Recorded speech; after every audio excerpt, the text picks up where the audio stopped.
Disney Frozen. Time for bed, Olaf. Knock, knock. Who's there? Elsa asked from behind the door.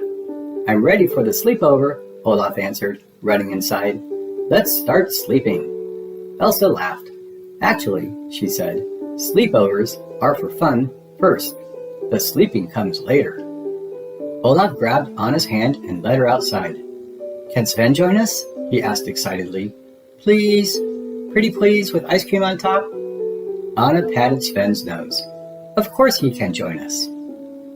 Let's build the biggest fort ever, Anna suggested, running into the ballroom. Elsa waved her hands and created 2 towers and slides of ice, while Anna and Olaf carefully placed blankets and pillows they had collected from all over the castle. I have my own entrance, Olaf said happily. Do you know what it's time for, Olaf? Anna asked. Before Olaf could answer, Elsa shouted, Snowball fight! Olaf, duck! Anna laughed. I don't see any ducks, answered Olaf. Just a reindeer. When the snowball fight was over, Anna disappeared into her bedroom. Look what I found, she shouted, showing everyone a jar of Oaken's own night cream. Anna smeared the concoction on Olaf's and Sven's faces. That looks, interesting, she said. How do you feel? Like a slimy sea monster, answered Olaf. While Sven and Olaf were getting their bedtime facials, Elsa was busy making tea with honey for Anna. She knew that snacks are an important part of a successful sleepover. After tea, it was time for ghost stories by candlelight. No one is a better scary storyteller than Anna. Even though it was Olaf's 4th time hearing the tale of Harry Hooligan, he was still surprised at the end. Since no Arendelle sleepover is complete without a game of pickup sticks, that was the next activity for the evening. Olaf was winning until his arm dropped onto the pile. Can someone give me a hand? Olaf giggled.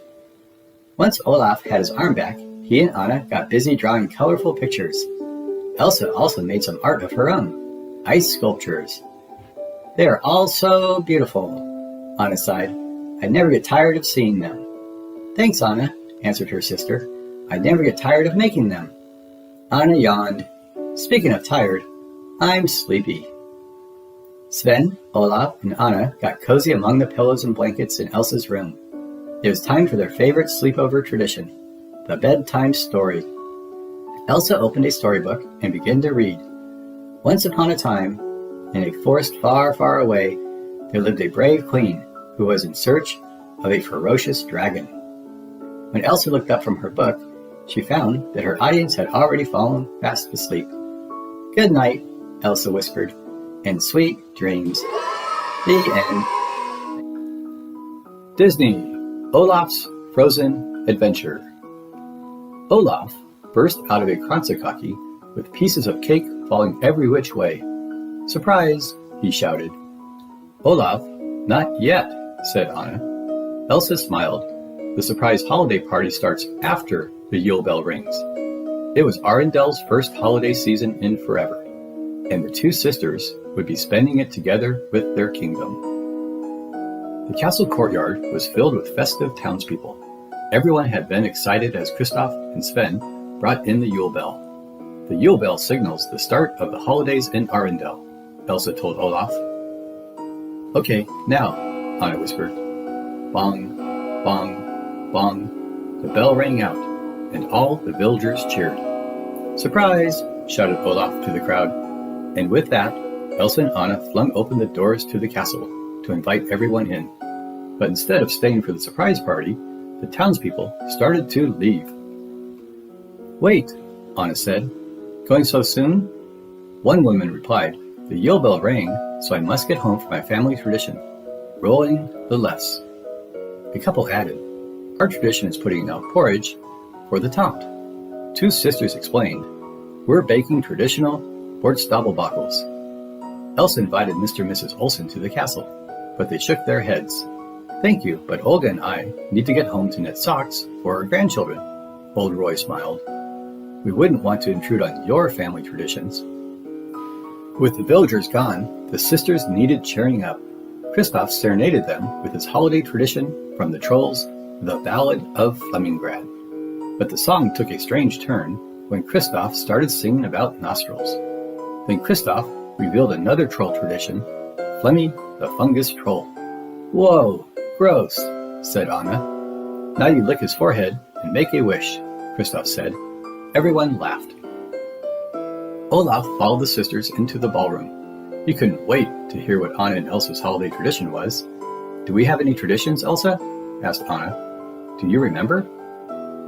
After the gates were closed, we were never together, Elsa replied. I'm sorry, Anna. It's my fault that we don't have a tradition.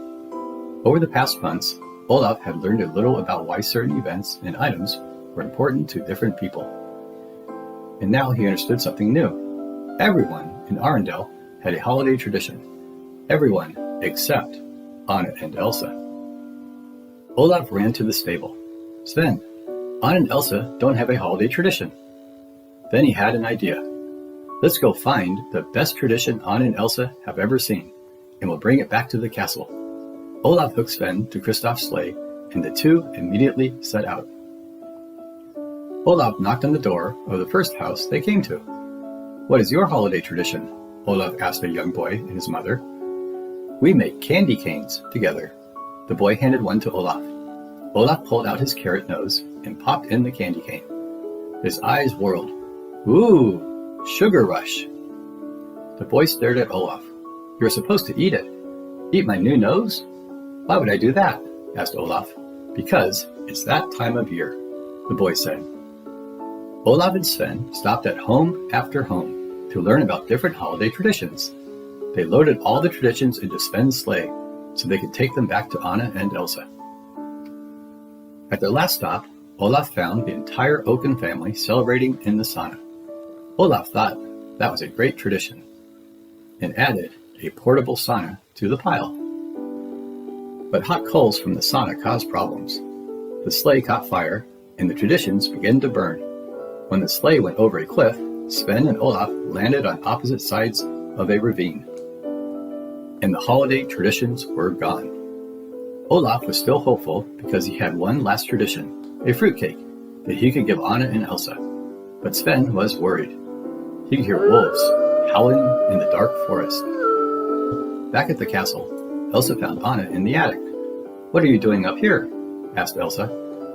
Looking for traditions, said Anna. She had been pulling items out of a trunk filled with her childhood belongings. What's in your trunk? Asked Anna. Mostly gloves, said Elsa. But as Elsa reached inside her trunk, they heard a little bell ring. Elsa lifted out a small box and handed it to Anna. When Anna opened it, she couldn't believe her eyes. Suddenly, the two sisters heard a kerfuffle outside.